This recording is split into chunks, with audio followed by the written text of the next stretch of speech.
All right. Hello, everyone, and welcome to our weekly 30-minute webinar. This is Matt Sykes, a systems engineer here at Variphy, and I'll be your host for today's session. Today, we are going to be reviewing Cube Analytics and Variphy. My main man, Victor Burba, is going to cover this content for us today. What's up, Vic? Ready to rock and roll, sir? No, always, sir. Always ready to go. All right, fantastic. Okay, everyone, please do note that these webinars are always recorded and posted within 24 hours to the Variphy.com website. You can find them underneath Variphy.com/company/webinars, or you can check us out on YouTube on our YouTube channel. They are posted there for streaming content.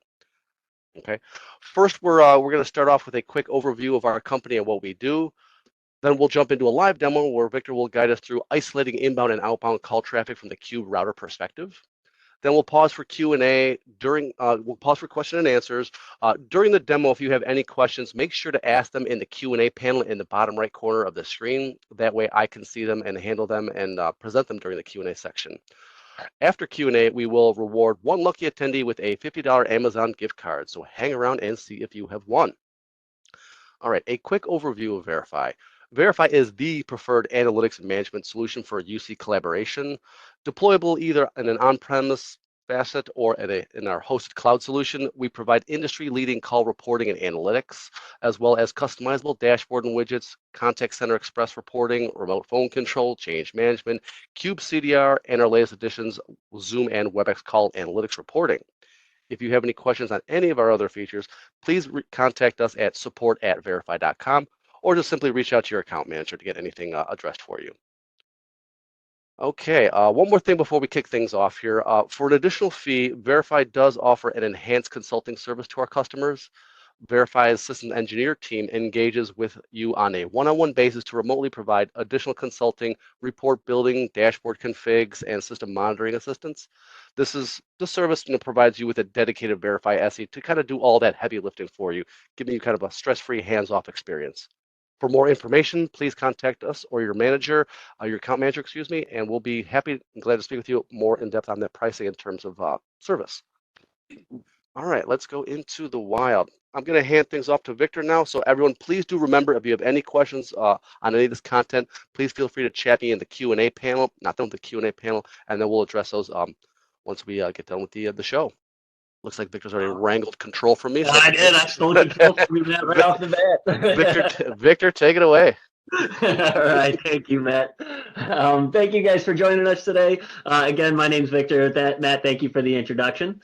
As Matt had stated, what we're going to talk a little bit about, focusing on today, are Cube Analytics, and specifically how we can kind of pick apart certain scenarios and build reports. Something that's been kind of a hot topic lately is a lot of customers looking into potentially migrating to cloud-based platforms, be it what we call kind of the big three, Zoom, WebEx, and MS Teams, and how they can kind of leverage some of the analytics they currently have with Variphy in helping make decisions, understanding some call volumes, how much traffic is going between their carriers and different parts of their environment. And we're going to focus a little bit on that today and focus a little bit on how we can pick apart the data to focus in on specifically kind of carrier events. We have a certain amount of calls that our carrier is permitted from a concurrency perspective, or how many channels we can use on our Cube router from our carrier. And those are important things to know as you guys are, either getting ready or looking into migrating to a cloud-based platform. So we're going to focus in on that. The first way we're going to do that is again with Variphy and with a lot of data. There's a couple different ways to get to the same results. I'm going to focus in and start by looking at IP addresses. Your carriers are giving you a very specific IP address when they're coming into your cubes or your voice gateways, be it an AT&T or Verizon, or perhaps a combination of both. Maybe you have AT&T and Verizon going into a single voice gateway or a cube. First thing we want to do is identify what some of those IP addresses are. Sometimes we don't know them, or they've got lost in translation. God forbid they've ever changed them on you. That could be a nightmare. So we're going to start off by just identifying how can we see the IP addresses going in and out of our cubes.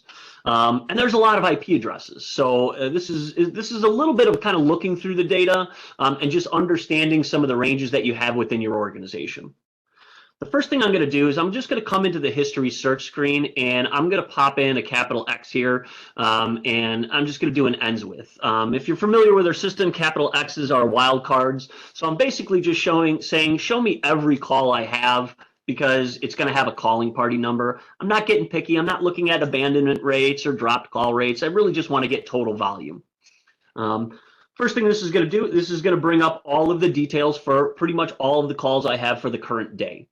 All right, it's going to be a lot of calls, but you're going to see that we have this remote media address. Okay, these are the IP addresses either coming in or going out of your cube.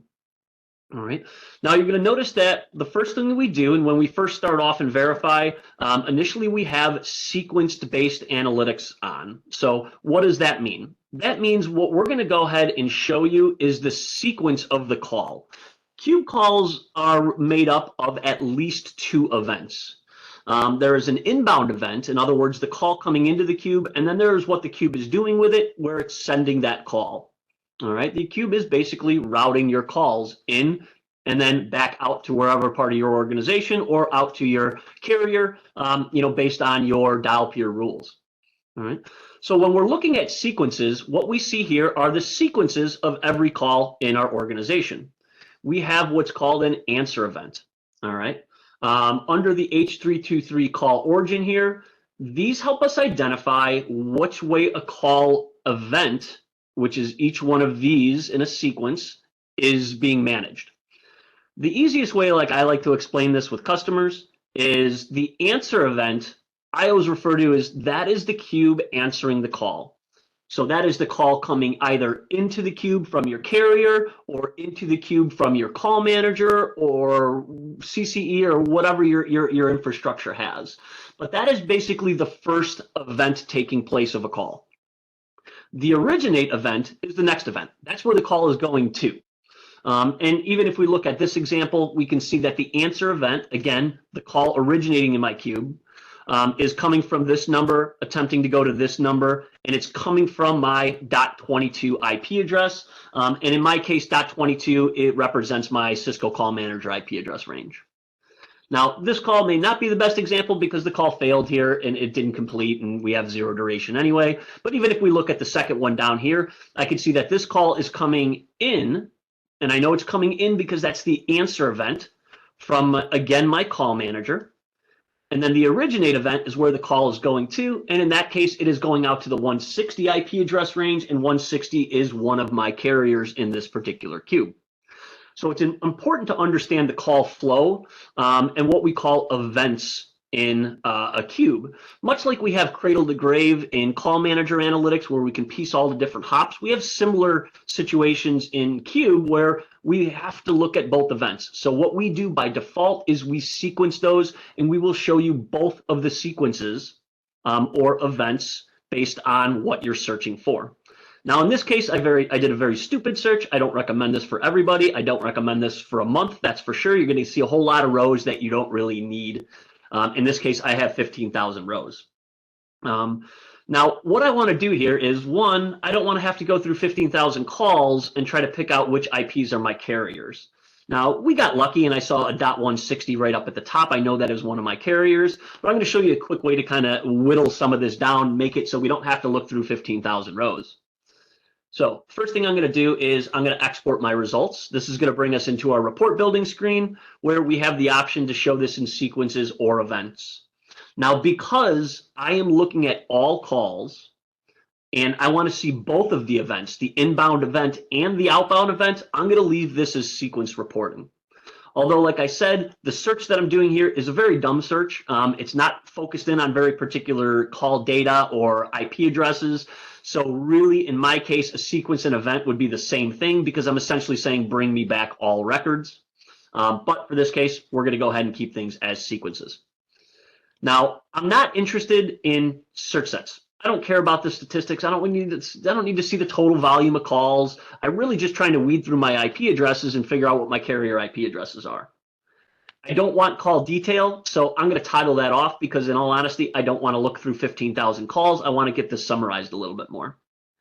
So to do that, again, I toggle off my search sets, I toggle off my call detail, and I'm going to go to the grouping.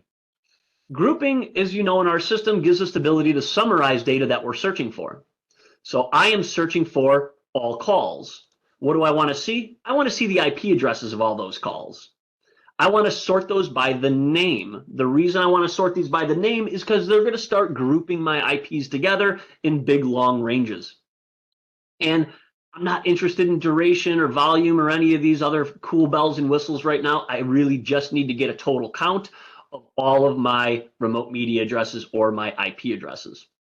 And you can choose your format. I'm just going to give this guy a run. Essentially what it's doing is it's gathering all 15,000 calls that we have right now, and then it is summarizing them by the IP addresses in my sequence of calls. In other words, the things like the .60s, the 22s, all of my call manager IP address ranges. It's essentially formulating all that together and putting it in a nice row sorted by name. Now, the reason we left this sorted by name is that way I can see all of my IP addresses at a glance. For me, I know my 14 IP address ranges are all part of my CCE. So if I easily scroll past all of my 14s, and I'm just going to keep going until I get something higher than my 14 ranges, and there we go, I can see my next ranges down are my 157s. For me, I know those are carrier IP addresses. Those are not internal IP addresses. Same thing with my 160s. Again, those are my carrier IP addresses. Those are not my internal IPs. You better hope 192 is not coming from your carrier. And then again, the 22 IP addresses, as I said earlier, those are my CUCM. So this is a quick way to really just get a list of all the IPs that are being used, but it also makes it very simple to pull out the carrier ranges because those are usually substantially different than your internal ranges. Right. So now that we know some of our carrier IP addresses, I'm just going to go ahead and grab a quick screenshot of that, or I could copy those to a notepad, or I'll just leave the report open either way. But we're going to go ahead and show you how we now isolate some of those calls. And this guy seems like it has a pretty decent chunk of calls, so we're going to isolate this guy right here. And again, that is my Verizon carrier because I know my Verizon carriers are sending me the 160s.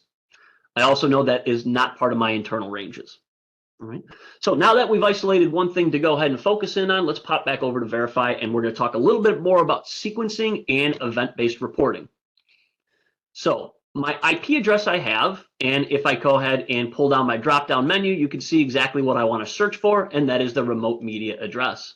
So if I scroll through here, we'll see I have my remote media address, and there we go.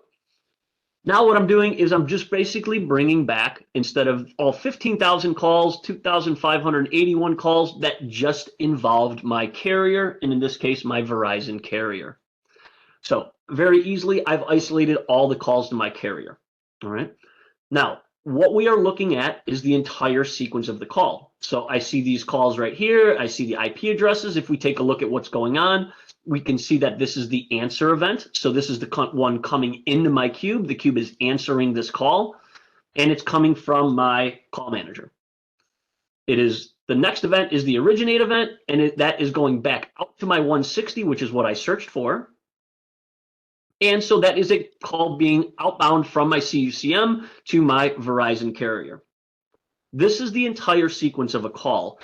But frankly, I don't necessarily need the sequence of a call. I just want to see the calls going out to my carrier. That's where sequencing and events come in. So now if I switch this over to event-based reporting, now rather than seeing all of the different hops or the inbound events and outbound events, I'm only seeing the calls that went either to or from my carrier, and I'm only seeing the events that I needed. So how is that useful, or how is that important? Well, another way that we can isolate these calls is not just looking at the IP addresses, but also looking at your dial peers. In most cases, you're going to see certain carriers tied to certain dial peers, and they'll have different rules associated to those dial peers.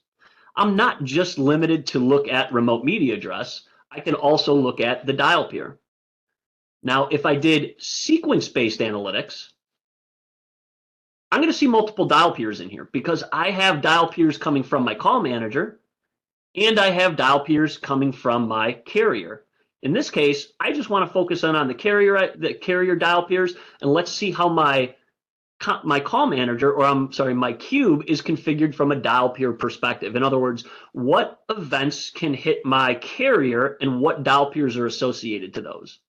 So if I go ahead and view my results here, we're going back to events.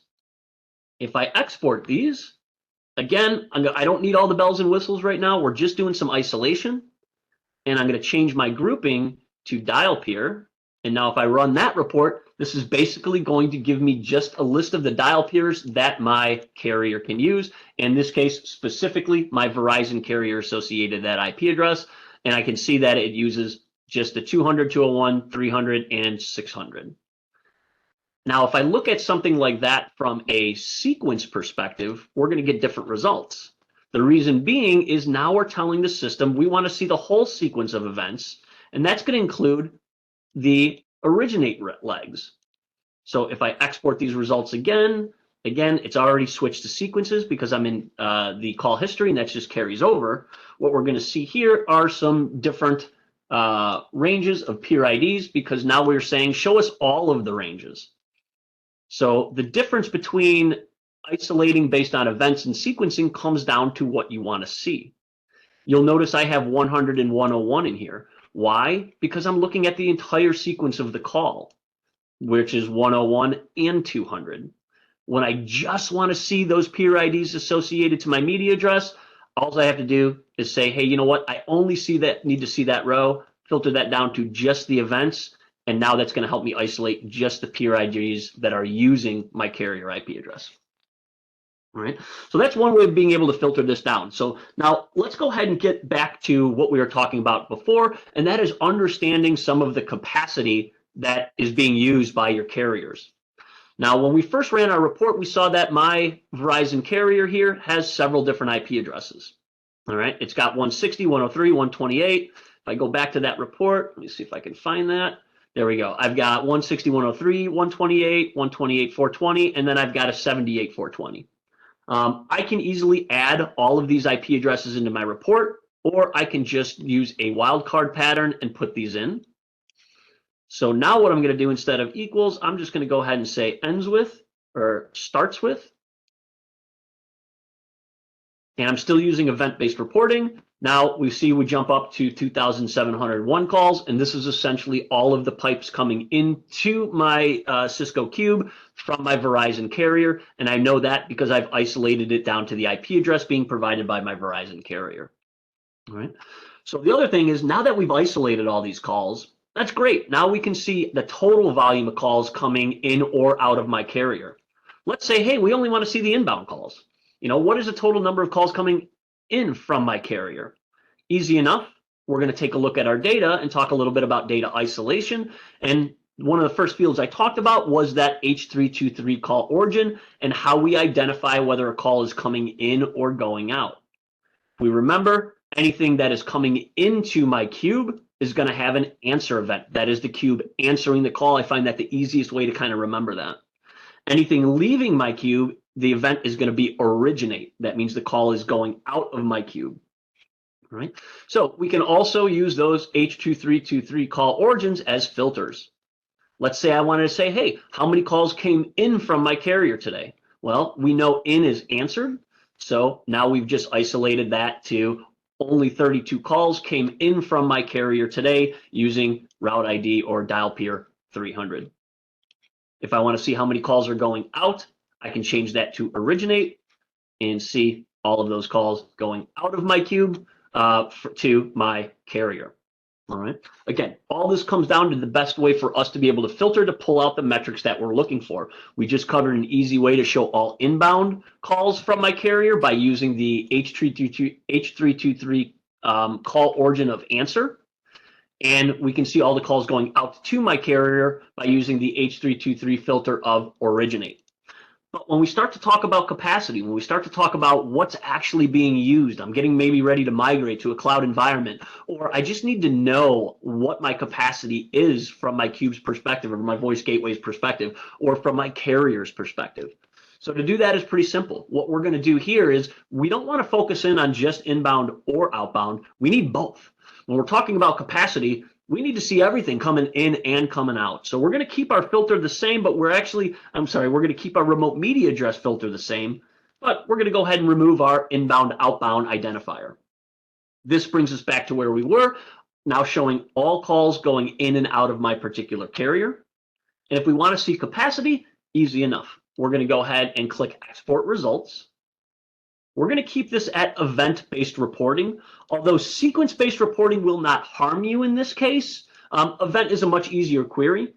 The reason that I say sequence-based reporting will not harm you in this case is because if you'll notice, when the call comes in and then goes back out of the cube, the duration of the sequence will be the same. So here you have the two calls, both the same duration, or two events, one call, both the same duration, and again, one call, both the same duration, because these events are really occurring simultaneously. The durations on these calls will be identical. Although, like I said, I will say, let's use event-based reporting when we're doing this capacity utilization. It's a lot less data for the system to have to look through. You figure if we have 2,700 calls, times that by 2, all with the same duration, it creates a lot of extra rows that we don't really need to look to when the one row that we need is just the carrier row.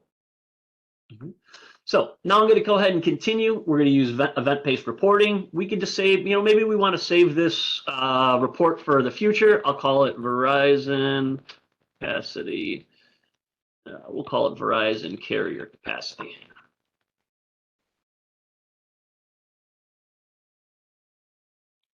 And change that. There we go. So now what we're doing is we're just saving this report for later for multiple uses. We're going to keep our search set. Our search set carried over. But I am going to show you a cool way to be able to isolate and break out the 3 different IP addresses if that's important to you. So we have our search set here. I don't need all the bells and whistles. Again, I'm not looking for average durations. I'm not looking for transfer counts or any of that fun stuff. I'm really just looking for capacity utilization. So all I'm going to do is turn this guy on right here. And if you like charts, you could turn charts on as well. That will limit you to PDF or HTML. So you can turn those on as well. All right. But this is pretty much all we need from a search set perspective. From a call history detail perspective, strongly urge you to turn this guy off. Most of the time, you're not running these for one day. You're running these for a month or 2 months or 3 months at a time. Nobody wants to look at 50,000 or 100,000 rows of data. So I definitely urge you turn call history detail off. You really do not need it for a capacity report. The other thing we're going to focus in on is back on our data grouping. Data grouping is not required. It's not necessary. Again, what data grouping does is it gives us another layer of summary. Our first layer of summary is going to give us total capacity utilization based on our search set. Again, our search set is our IP address. So our search set statistics are all based on our search set. Data grouping gives us another layer of summary. It allows us to group what we searched on in a different manner. All right. Right now, we're grouping on the dial peer ID. So we would see capacity utilization at our dial peers. If your dial peers are well defined, they may help you identify which particular carrier or IP address or part of that carrier is associated to what IP address. In this case, I find it much easier to just use the IP address. So all I'm going to do here is I'm going to change my grouping to remote media address. Again, remote media address being those IP addresses we pulled out of our first report. In this case, what we're doing is we're breaking down all those media addresses into different categories. So that way you can see each one uniquely. Now, the other thing I'm going to turn off here, again, I've said this a couple times, this is a capacity report. I don't need all these bells and whistles. I don't even need total call count because I'm going to get it anyway. So I'm going to turn off the grouping summary. I just don't need it.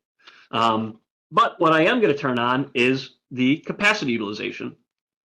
And I'm going to flip all of these guys on. And I'm going to run this report. And we'll go ahead and run it in HTML. And we'll generate our report. Now, essentially what the system is doing now, it is taking our 3 IP addresses. And it's taking all 3 of them because we just did a wildcard search on the first 8 characters here, or 7 characters. Then what it does is it starts looking at how many calls are happening concurrently. And essentially, it gives us a great capacity report. If my carrier, if I am licensed with my carrier for 100 concurrent calls, in this case, I'm only using 14. Otherwise, I peaked at 14 calls taking place at once. That peak duration lasted for 15 seconds, but on average, I only have about 3 calls going on at once. Here's some graphical representation per hour of day of how my capacity utilization was utilized. So we can see that we hit 13 calls several different times. And here's where we hit our peak of 14 calls twice. So the graph is essentially breaking down how often you're hitting that peak.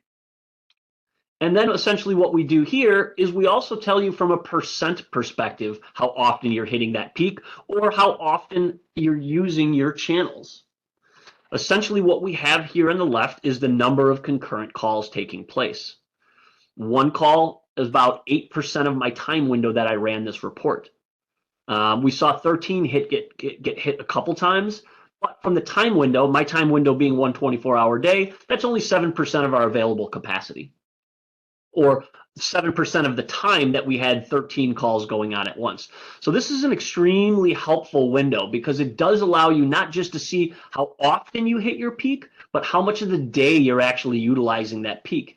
And if I look at mine, I can see here that most of the day I have about 4 calls going on at once. And if we look on our average, we have about 3, and that will range out to when I have the most, or the most time window being utilized. Now, one thing to keep in mind is when you are running these reports, it is important to understand your time windows. If there are certain business hours that you receive call data, your percentages of time window will be impacted because, again, this is looking at an entire 24-hour day. For me, it's only 1:30 in the afternoon, so this is not a true percentage for the entire day. But because I ran it for the current day, it recognizes it as a full 24 hours. So it is important to understand your time windows and adjust your report accordingly so your percentages are most accurate. Now, the other thing that we did in our report here, and if I click export results, is we turned on our grouping and we decided to group by the remote media address. If I go back to my report, you're also going to notice that we have this nice breakdown of all those IP addresses that are pertaining to my Verizon carrier, as well as the usage for each one of those. So we can see, and let me drill this down a little bit. Let's see if we can get it all on one screen here. Make sure that, Matt, is that still visible? Catch you off guard? It is, yes. Yes, you did. It is visible. Go ahead. So we can see each one of our IP addresses here. We see the average stream capacity. We see the peak capacity. And we see the total volume of calls for each one of those IP addresses pertaining to my carrier. And then here's a graphical representation associated to each one of those carriers, as well as the activity tables that are associated to those characters. So using a couple of those filters, being able to break down either by remote media ID, a peer address, or IP address, using those filters for sequences or not sequences, or using the H323 call origins is a great way to really be able to dissect this data, understand what's happening from your carrier's perspective, but also understand what may be happening from your call manager's perspective. Now, I focused a lot on just looking at carriers, but that doesn't mean I couldn't do the same thing from my call manager perspective. Being call manager starts with 22, I could easily view all the call manager calls and run capacity utilization from my call manager perspective. So we're not just isolating down to one particular thing. You have the flexibility using these fields, using these filter values to filter this down any number of ways. Build beautiful dashboards to help you isolate your inbound calls from different parts of your organization, inbound, outbound calls from your carriers, and break that down in a lot of different ways. So with all that said, Matt, I know we are up against the clock. Any questions that I can answer? We are, and fantastic job, Victor. I mean, that was definitely very eloquent how you put that through, and definitely one thing I was thinking while I was muted was you definitely want to be, for those concurrency graphicals and time windows, you definitely want to be conscious of that 24-hour day clock. Yep. Yeah, it has a huge impact on the percentages. So yeah, whether you're doing capacity against your cube or your call manager, that time of day is definitely important. Okay, yes, I have 2 quick questions. I will rush these in. One from Jason. The H323 label, I think, scares people at times with regards to this data set. So Yes. you just want to speak to that real briefly? Yeah, absolutely. So the label sets that you see here, we don't just make those up. Those come from the data. So just because it says H323 does not mean this is limited to just H323 pipes. This could be your SIP channel or anything. This is really just a naming convention. But the cool thing is you'll notice that this in the Cisco data is actually called peer ID, but you can change the headers on any of these using what are called custom labels. So I actually changed my values from peer ID to dial peer, and you could do the same thing with your H323 IDs or any field within that data and adjust that to a column that, if you want to just remove H323 or anything like that. But again, we don't make that up. That comes from the data, but we do give you the ability to use custom labels and change that. I know we have a whole webinar, Matt, you might have done it, on custom labels and how to better leverage some of those. Feels like I have, yes. One last call. There was two other questions. One you knocked out because I think you're replicating that dashboard that's showing the concurrency stuff on a dashboard widget. So that's certainly still viable as well. So you can certainly mirror the same content that we have in these reports into the widgets that are refreshing on interval as time is progressing. But one last question I want to knock out here, sorry for spilling over, is from Adrian. When investigating reports of call failures, what would be the best way to marry both reports from Variphy SIP cube reporting and reporting from our call manager CDR to isolate which side dropped the call? That's a good question. At this point, there's no cross-platform reporting, and I'll say at this point because it is something that we are entertaining. But at this point, we don't have anything to do cross-platform. The best way I would say to isolate that is going to be based on the phone numbers, either the inbound or the outbound number in this case. And then you would be able to run a report in Cube to see all those call numbers, any types of disconnections, and run that same number search in your call manager. If this number does not appear in your call manager, it likely never made it to call manager. And you can see that. That's a huge benefit of Cube reporting, is finding what's happening before it actually gets to your call manager. Because a lot of times you'll see some of these calls, if something's improperly set up in the Cube, maybe the dial peer is not set up with the proper codecs, those don't even make it to call manager. Yep. So searching for the phone number in the Cube, but then subsequently in the call manager would be a great way to be able to marry that data. Plus, also, I think you had a dashboard widget that kind of resonated some of that from the Cube data perspective as well. And one thing I always build for Call Manager and for the Cube instances as well is going to be kind of a top end or top number style widget keying off of disconnection codes. And I think you had one bottom left that my eyes saw a second or two ago. Let's give this a moment to load up. So this obviously is going to be a collective listing here, but certainly it can certainly give you the kind of the leaderboard view of all the the most frequent, I guess, disconnections or call failures that are happening at the router. Same thing is conversely accurate with Call Manager. Yeah, you're absolutely right. And then the other flip side of that is you can have a call manager and a Cube one sitting next to each other. You can have a call one that looks basically for any particular error message and sort those by the telephone numbers. So you may be able to do like a match, a one-to-one relationship from Cube to call manager and have both of those widgets sorting it by phone numbers that have the most failures. So that's something that you can also leverage as well. And that's kind of the multi-tenancy that we have. Thank you everyone for attending today. We appreciate you taking time out of your busy schedules to join us. Our next session will be next Wednesday, February 7th, where Brian and John will discuss how to build and maintain security profile and user groups within Variphy. Sounds like a good one to me, so make sure you register for that. So thank you everyone for joining. Have a great rest of your week, and we'll see you next time. Thank you. Bye all.